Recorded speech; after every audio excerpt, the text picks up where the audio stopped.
오늘 본문은 요셉과 요셉의 형들이 만나게 되는 장면이죠. 드디어라는 표현을 써야 될까요? 근데 보다 정확하게는 여러분 이미 아시겠지만 이렇게 표현하는 게 더 맞다고 생각합니다. 하나님께서 하나님께서 총리로 세우신 요셉과 요셉의 형들을 만나게 하셨다. 요셉을 만나게 하시는 장면이라는 것입니다. 그 의미가 있다는 거죠. 우리가 이미 지난주 살펴보았지만 요셉은 총리가 되었습니다. 여러분 사실 생각해보면 총리라는 표현은 우리 시대에 맞는 표현이죠. 그 당시는 총리라기보다는 그 총리라는 단어를 직접적으로 번역하면 지배자라는 뜻입니다. 지배자 혹은 통치자. 한마디로 총리랑 같은 개념이겠지만 이집트의 모든 것을 지배하며 통치하는 사람이 되었다는 뜻이죠. 그러한 모습 중에 하나가 뭐냐? 바로 왕이 꿈을 꾸었잖아요. 똑같은 내용의 꿈을 2번 연거푸 꾸게 됐는데 이 바로 왕이 꿈을 꾸었던 것처럼 7년의 풍년이 왔고 그 풍년 뒤에 흉년이 시작되었습니다. 그 흉년이 끔찍한 흉년이었던 것 같아요. 그래서 성경에서 뭐라고 표현하냐면 극심한 기근이라고 표현해요. 하지만 요셉이 꿈을 해몽했잖아요. 그 꿈의 내용을 이미 알았고 하나님이 어떤 일을 행하실지를 이미 알았기 때문에 이집트는 그 일을 미리 대비할 수 있었습니다. 풍년 가운데 곡식을 다 저장하고 다가온 흉년을 버틸 수 있었습니다. 그래서 이집트에만 기근이 있었던 것이 아니라 온 세상에 기근이 덮치고 있었고 다른 곳에는 곡식이 다 떨어졌을 때 이집트에는 먹거리, 곡식이 있었습니다. 그래서 먼저는 이집트 백성들이 곡식을 사기 위해서 바로 왕을 찾아가죠. 근데 오늘 읽었는데 뭐라고 표현하면 됩니까? 바로 왕이 곡식을 찾아온 그 이집트 백성들로 하여금 요셉에게 가도록 명령합니다. 나에게 오지 말고 요셉에게 가라. 요셉이 하라는 대로 하라. 그러니까 총리가 된 요셉, 그 땅의 지배자와 통치자가 된 요셉에게 바로 왕은 가라고 한 것이죠. 그리고 방금 얘기했던 것처럼 기근이 온 세상을 뒤덮었다고 했잖아요. 이집트 사람들뿐만 아니라 주변의 다른 나라 사람들도 이집트를 찾아갔고 뭘 위해서? 곡식을 사기 위해서. 뿐만 아니라 야곱의 가족들, 요셉의 형들이 사는 가나안 땅 사람들도 곡식을 사기 위해 이집트를 찾아갑니다. 그리고 그 사람들 틈에는 누가 있었던 거예요? 요셉의 형들도 있었던 거죠. 그렇게 요셉과 요셉의 형들이 만나게 된 것입니다. 이집트의 통치자가 된 요셉과 곡식을 사기 위해 찾아온 요셉의 형들이 만나게 된 거죠. 요셉이 형들에게 팔린 나이가 몇 살인지 혹시 기억하십니까? 요셉이 형들로부터 형들의 시기와 질투로 인하여 팔리게 된 나이가요 17살이었습니다. 그리고 요셉이 총리가 된 것이 30살. 그러니까 13년이 지난 거죠. 이거 한번 계산해 봅시다. 그 뒤로 7년의 풍년이 왔고요. 학자들마다 조금씩 다르지만 왜 성경에 딱 나와 있지 않지만 지금은 어느 정도냐? 흉년이 시작된 어느 즈음입니다. 흉년이 시작된 1년이라고 보기도 하고 2년이라고 보기도 하고 근데 정확하게 나와 있지 않으니까 그때쯤인 것 같아요. 그러니까 적어도 지금 요셉이 얼마 만에 형들을 만나게 된 것이냐? 적어도 20년 만에 형들을 만나게 된 거예요. 적어도. 총리가 된 게 13년 뒤였고 풍년이 7년 됐으니까 20년은 이미 지난 거고 흉년이 1년인지 2년인지 21년, 22년 이렇게 되는 거죠. 20년 만에. 여러분 요셉의 기분이 어땠을까요? 20년 만에 형들을 만난 거예요. 제가 한국을 가장 오랜만에 간 게 제 기억이 맞다면 5년 만에 한국 갔거든요. 이렇게 여러 가지 감정들이 있더라고요. 5년 만에 부모님을 보니까. 여러분 요셉의 기분이 어땠을까요? 여러 가지 반응이 있을 텐데 그럼에도 불구하고 우리 모두가 정답은 알고 있죠. 성경을 통해 알게 되는 것은 분명 요셉은 그 못된 나쁜 형들이었잖아요. 그럼에도 불구하고 기쁘고 감사했을 겁니다. 요셉은 이렇게 얘기 죄송합니다. 저랑 달랐던 요셉이었기에 요셉은 기쁘고 감사했을 거예요. 그런데 형들을 대하는 요셉의 행동이 특이합니다. 요셉은 분명히 기쁘고 감사했을 텐데 형들을 보자마자 알아봤잖아요. 그런 형들에게 접니다 저라고 알리지 않았고요, 달려가서 허그하지 않았습니다. 오히려 어떻게 하죠? 형들을 이집트를 엿보러 온 첩자로 몰고 갑니다. 당신들은 첩자인 것이 분명하다. 그게 형들을 보고 한 첫 번째 얘기였죠. 여러분, 우리야 그냥 성경을 읽을 확률이 큰데 그 당시 첩자는요 그냥 즉시 처형이에요. 첩자는 그냥 죽임당합니다. 즉 형들이 엄청난 누명을 쓰게 됐다는 거예요. 반대로 요셉이 형들에게 엄청난 누명을 쓰게 했다는 것입니다. 자신들이 결백하다는 형들의 말에 요셉은 그 결백을 증명하기 위해서 막내를 데리고 오라고 합니다. 요셉의 동생 베냐민을 데리고 오라고 합니다. 그리고 나서 어떻게 하죠? 형들을 먼저 사흘 동안 감옥에 가두고요. 요셉 화가 났을까? 형들을 사흘 동안 가둔 다음에 다시 풀려낸 다음에 형들 중 두 번째 형이었죠, 시므온만 다시 감옥에 가두고 나머지 형들은 가나안 땅에 보내면서 베냐민을 데리고 와라 라고 하는 게 오늘 본문의 내용입니다. 여러분, 요셉이 왜 이런 행동을 했을까요? 형들을 첩자로 몰고 가고 사흘 동안 감옥에 가두고 얼마나 무서웠을까. 그리고 시므온 형을 다시 감옥에 가두면서 가서 동생을 데리고 와라. 형들에 대한 분노와 형들을 향한 미움 때문에 그랬을까요? 그것이 아니라는 것은 이미 우리 대부분이 알고 있을 것 같은데, 그렇다고 한다면 요셉이 형들에게 한 이러한 행동이 가지고 있는 의미는 무엇일까요? 오늘 저와 여러분들이 어떻게 보면 상당히 간단하지만 그 부분을 좀 다시 한번 기억하고 우리의 삶을 그렇게 살아내기 원합니다. 먼저 요셉의 이런 행동이 형들에 대한 분노나 미움에서 온 음모가 아니라는 것에 대한 근거를 우리 두 가지 모습을 통해서 한번 살펴보기 원합니다. 그러면서 우리의 모습이 또 그런 모습 되기를 바라는데요. 첫 번째, 먼저 요셉은요 하나님께서 자신을 총리로 세우셨다는 것을 알았습니다. 이 지난주에 나왔던 내용이죠. 왜 요셉의 형들에 대한 이러한 행동이 형들을 향한 미움에서 나타나는 음모가 아니라 다른 의미가 있는 것일까를 우리가 알 수 있는 근거 중에 하나는 요셉은 하나님이 자신을 총리로 세우셨다는 것을 알았습니다. 8절 9절을 한 번 더 읽어볼게요. 제가 읽어보겠습니다. 요셉은 형들을 알아보았으나 형들은 요셉을 알아보지 못하였다. 그러면서 뭘 묘사하냐? 그때에 요셉은 뭐였대요? 형들을 두고 꾼 꿈을 기억하고, 그리고 나서 말했습니다. 당신들은 첩자들이요, 이 나라의 허술한 곳이 어디인지를 엿보러 온 것이 틀림없어. 요셉이요 그냥 형들을 첩자로 몰고 간 것이 아닙니다. 먼저 뭐가 수식되고 있어요? 형들을 보고 그가 꾸었던 꿈을 기억했다라는 거예요.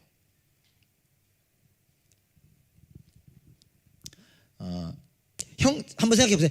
형들을 보자마자 20년도 전에 꾸었던 꿈을 기억했다. 여러분 혹시 20년 전에 꾼 꿈 기억하는 분 있나요? 제가 지난주에 꿨던 꿈은 하나 기억하는 게 있어요. 너무 강력했어 그 꿈이. 제가 쓰나미에 밀려가는 꿈을 꿨거든요. 우리 교회 성도들 몇 명이나 같이. 근데 우리는 살아있었어요. 그래서 이거 소위 말하는 그 꿈인데 그냥 임팩트가 있어서 제가 근데 요셉은요 형들을 보자마자 20년 전에 꾸었던 꿈을 기억합니다. 지금 자신 앞에 엎드렸잖아요. 엎드린 어떤 형들? 그 못된 형들, 그 악한 형들, 자기를 죽이려고 했고 자기를 팔아버린 형들을 보면서 화가 난 게 아니라 그 꿈을 기억했다는 거예요. 그게 무엇을 반증하는 겁니까? 여러분의 삶이, 우리의 삶이 그런 삶 되기를 원하는데요, 요셉은 하나님과 동행하는 사람이었다는 거예요. 지금도 하나님을 바라보며 하나님의 뜻을 구하고 있는 사람이었다는 겁니다. 지금이 어떤 지금이죠? 가장 최강국의 2인자, 사실은 1인자나 다름없어. 바로 왕이 네가 하고 싶은 거 다 하라 그랬어요. 그 가장 최권력의 자리에 올라와 있는 지금도 하나님을 바라보며 하나님의 뜻을 구하는 사람, 그렇기 때문에 뭘 잊어버릴 수가 없었던 거예요. 20년 전에 하나님이 꾸게 하신 그 꿈, 언제 그 꿈의 정확한 의미를 다 깨달았는지는 알 수 없지만 그 꿈을 그렇기 때문에 기억했고, 형들이 그들 앞에 딱 엎드리자마자 그 꿈을 생각해낸 것입니다. 그것이 여러분 총리가 된 후에도 요셉이 변하지 않았고 복수하지 않았었던 이유이기도 한데요, 그렇기에 그런 요셉은 자기의 목적을 위해서, 자기의 기분 때문에 형들을 몰아세울 리는 없었을 것입니다. 그죠? 요셉이 꿈을 몇 개 꿨죠? 많이 꿨겠죠?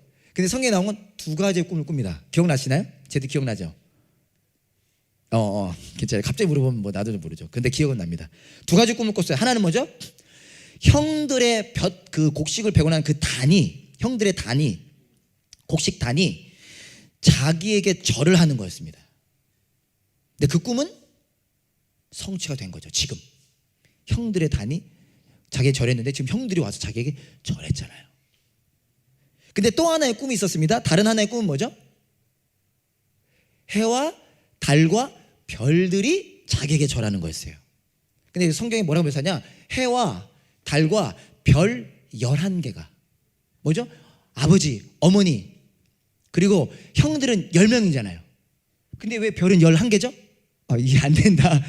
왜 형들은 10명인데 왜 별은 11개죠? 베냐민, 이 전사님 찬스 쓰면 안 되는데, 베냐민. 이 꿈은 성취가 됐어요, 안 됐어요? 성취가 아직 되지 않았습니다. 요셉은 그걸 기억한 거예요. 즉 무슨 말이냐? 베냐민도 요셉에게로 와야 했고 야곱도 요셉에게로 와야 했습니다. 이거 하나님이 주신 꿈이잖아요. 요셉은 지금 그걸 기억했다는 거예요.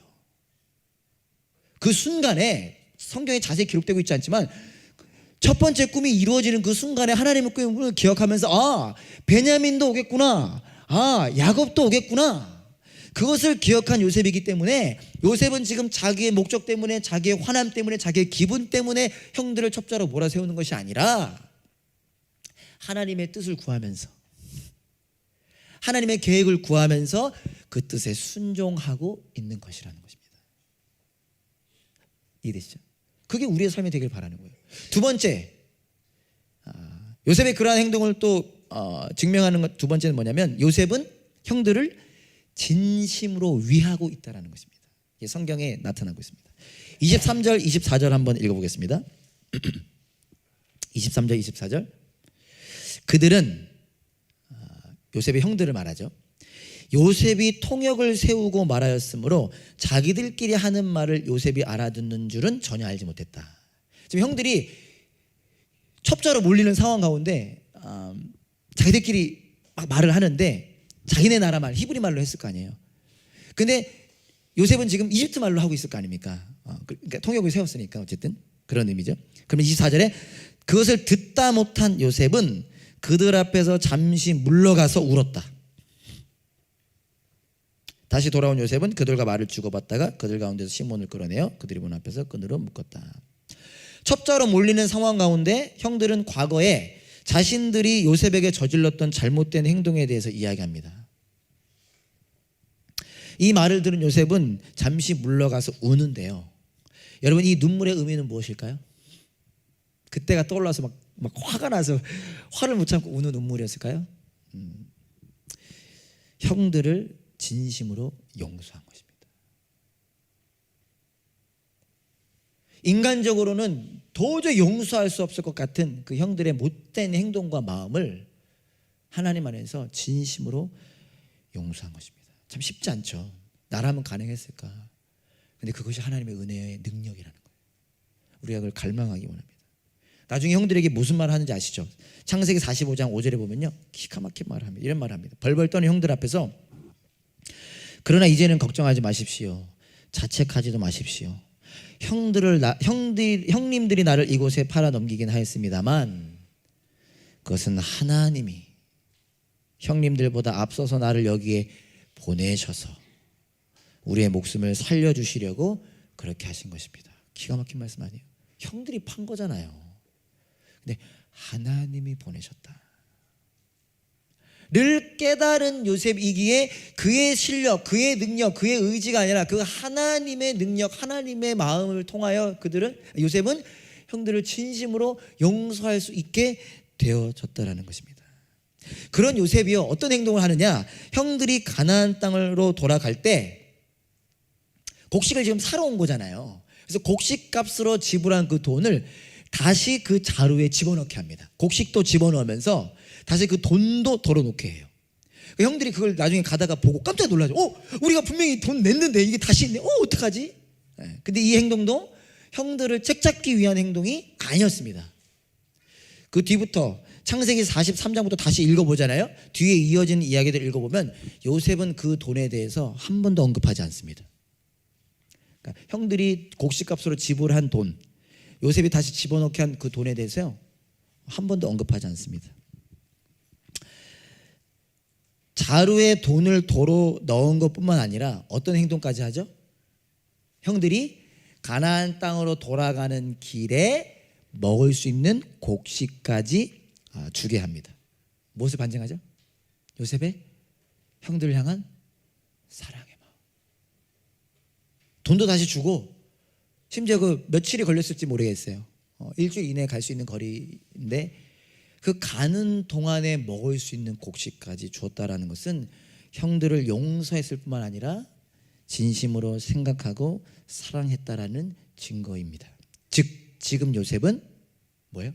자기의 목적 때문에 형들을 몰아세우는 것이 아니라 하나님의 뜻을 구하며 하나님의 뜻에 순종하고 있다. 얼핏 보면 요셉의 음모처럼 보이지만 음모가 아닌 은혜의 행동들이다라는 것을 우리는 기억할 수 있다는 것입니다.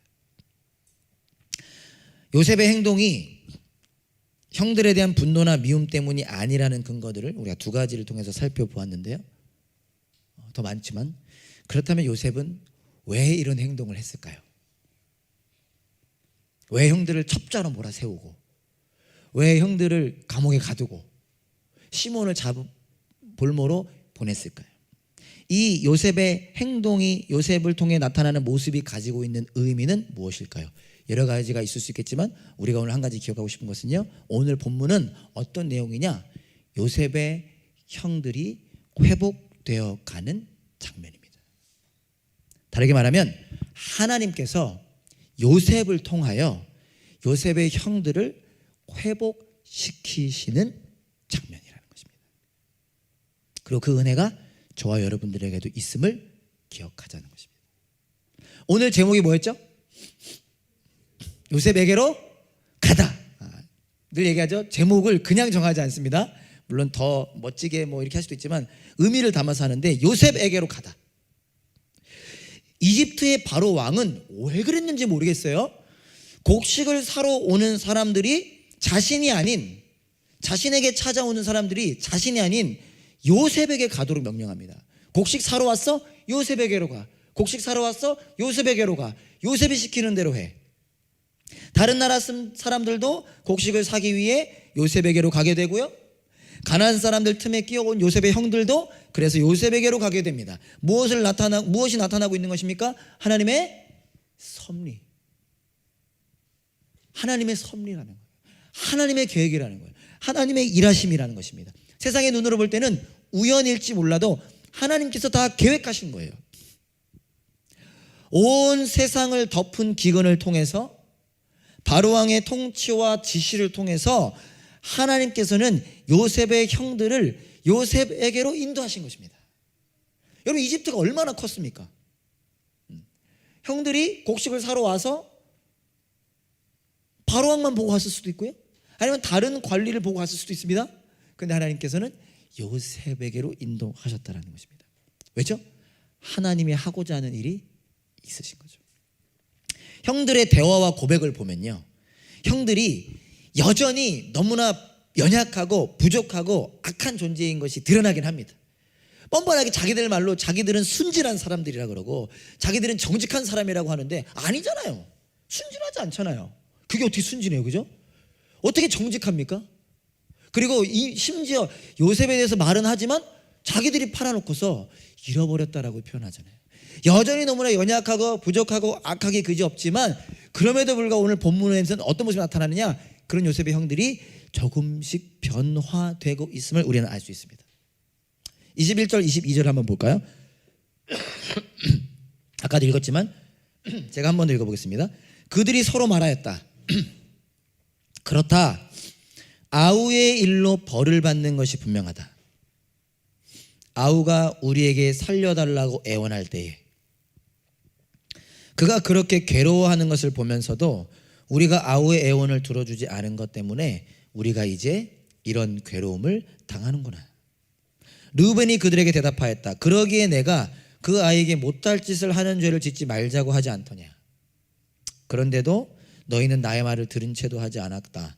이제 우리가 그 아이의 핏값을 치르게 되었다. 요셉을 팔아버리고 나서 20년의 시간이 지났습니다. 여전히 야곱은 그 사실을 알지 못하고 있고 루벤도 잘 모르는 듯하죠. 근데 여러분, 그 20년이라는 시간 동안 요셉의 형들의 마음과 삶은 어땠을까요? 멀쩡했을까요? 여러분, 누군가에게 잘못한 것 있으면 이렇게 불편하지 않나요? 괜찮아요? 괜찮아요? 아마 정상이 아니었을 겁니다. 특히 야곱의 얼굴을 보면서, 자기 아버지의 얼굴을 보면서 늘 그들은 괴로움의 연속이었을 것이고 눌림도 있었을 것이며 찔림도 있었을 것입니다.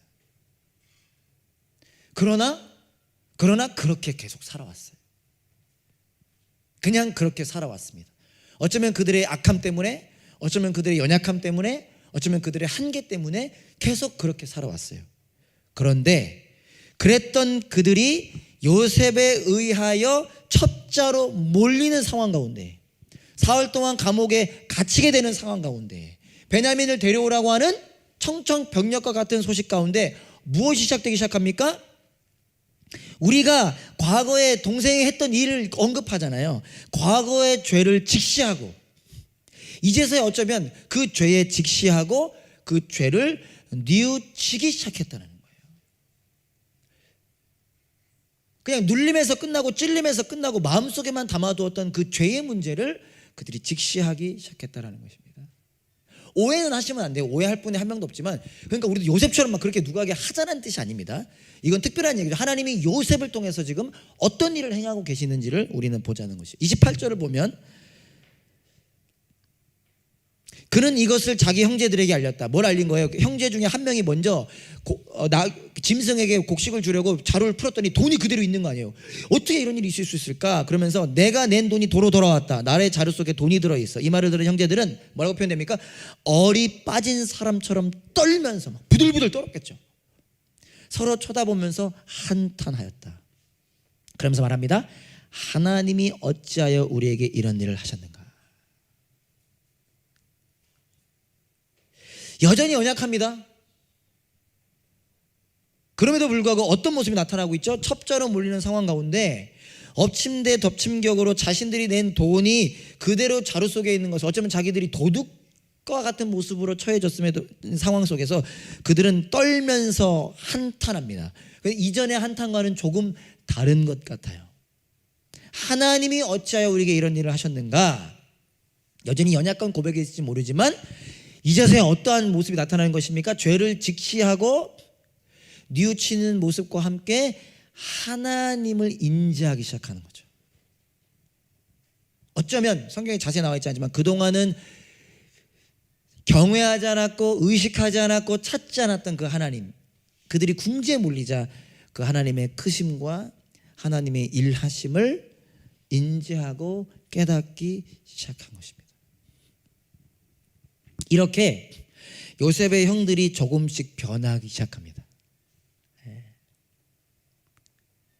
근데 여러분, 이게 왜 중요할까요? 요셉의 형들이 변하기 시작하는 것이 왜 중요할까요? 변해야 되니까. 그죠? 요셉의 형들이 누구죠? 요셉의 형들, 요셉의 형들이죠. 요셉의 형들은 이스라엘이라는 나라의 시작이 될 사람들입니다. 이스라엘이 12지파로 이루어지잖아요.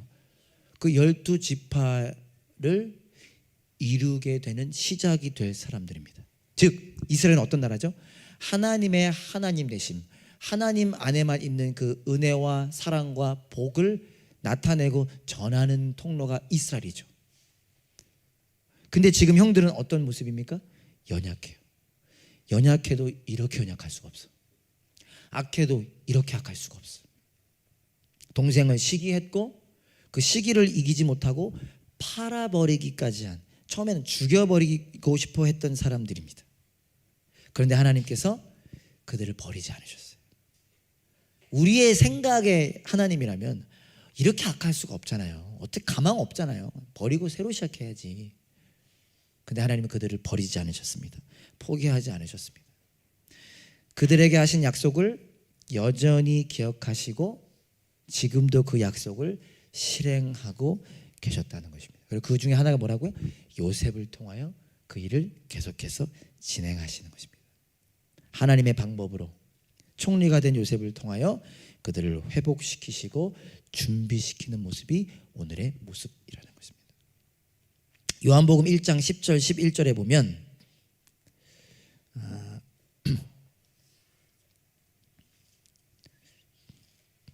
제가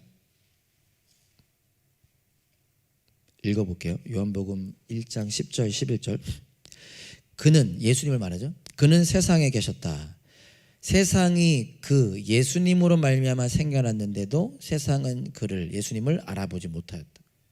그가, 예수님이 자기 땅에 오셨으나 그의 백성, 예수님의 백성은 그를, 예수님을 맞아들이지 않았다.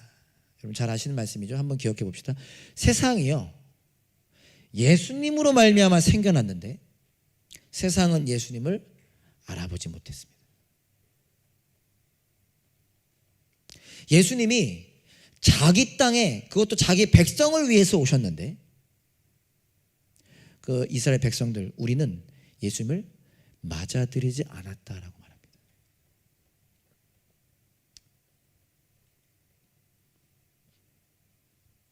그런 존재가 우리라는 거죠. 그런데 하나님께서는 그런 우리를 위해 예수님을 보내주셨고, 예수님은 그런 우리를 위해 이 땅에 오셨습니다. 여러분 우리 일상에서 그런 경험 많이 있지 않나요? 나를 반겨주지 않는 그 느낌 없나요, 여러분은? 여러분 자기를 반겨주지 않고 뿐만 아니라 자기를 구원해주러 오는 그 예수님을 십자가에 못 박을 것을 알면서 예수님 오셨다는 거예요.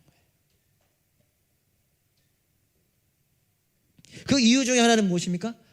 우리가 우리 스스로의 문제를 해결할 수 없기 때문이에요. 특별히 죄와 죽음의 문제를, 그 죄와 죽음이라는 그 결과의 내용을 우리 스스로 해결할 수 없기 때문입니다. 그래서 그런 우리를 구원하시기 위해서, 우리를 죄와 죽음의 법에서 해방시켜 주시기 위해서 예수님께서 오셨다는 것입니다. 그리고 예수님의 십자가의 죽음을 통하여 하나님의 자녀가 되어 살아가시기 위해 오셨다는 겁니다. 여러분 혹시 그 은혜를 이미 누리셨나요? 누리고 계시죠? 어쩌면 이런 생각할지도 모르겠습니다. 지금 나는 구원받고 잘하고 있습니다 라고 생각할지도 모르겠습니다. 그런데 여러분 가만히 돌아보면 이미 구원받았고 하나님의 자녀가 되었지만 우리의 모습을 가만히 돌아보면 어떤 모습을 보게 됩니까? 예수님을 3번이나 부인했던 베드로처럼, 예수님을 저주했던 베드로처럼 늘 죄에, 세상의 유혹에 흔들리고 넘어지는 것이 나의 모습이라는 것을 마주하게 되고 있지 않나요? 아닙니까? 아니면 뭐 감사하고. 그런데 하나님께서는 그런 우리를 위해서 예수님을 보내주셨다는 거예요. 네. 어떻게 내가 이럴 수 있나? 양심도 없지. 근데 그런 나를 위해서 예수님 보내주셨다는 거예요. 그런 나와 여전히 함께 하신다는 것입니다. 그리고 함께 하시면서 어떻게 하신다고? 우리를 성장시키시고 회복시키시고 변화시키시고 자라나게 하신다는 것입니다. 요셉의 형들이 변화되기 시작했던 것처럼 우리를 그렇게 인도해 가신다는 것입니다. 그것이 오늘 본문을 통해 저와 여러분들이 주목하기를 원하는 것입니다. 말씀을 마치겠습니다. 사랑하는 여러분, 예수님은요 저와 여러분이 회복되기를 바라십니다. 아멘. 저와 여러분 회복되기 원하세요. 그래서 그 증거가 뭐라고요? 그래서 예수님이 오셨고, 그래서 우리와 함께 하시고, 이 교회가 존재하는 것입니다. 여러분 옆에 보세요. 얼마나 소중하고 멋진 분들이 앉아있나요? 보세요. 한번 보세요. 이 털옷 입고 이렇게 얼마나 멋있어요. 나를 위해 예비하셨다라는 거예요. 나를 위해. 근데 그 예수님의 뜻과 계획은 무엇이 있느냐? 어디까지 이어지냐? 회복에 머무르는 것이 아니라 회복을 넘어 예수님의 증인이 되어 이 땅을 살아가게 하십니다. 그게 예수님의 마음입니다. 그래서 우리가 기억하고 예수님께로 나아가기 원합니다. 예수님을 바라보기 원합니다. 예수님을 붙잡기 원합니다. 그 은혜를 누리는 저와 여러분 될 수 있기를 간절히 소망합니다. 아멘.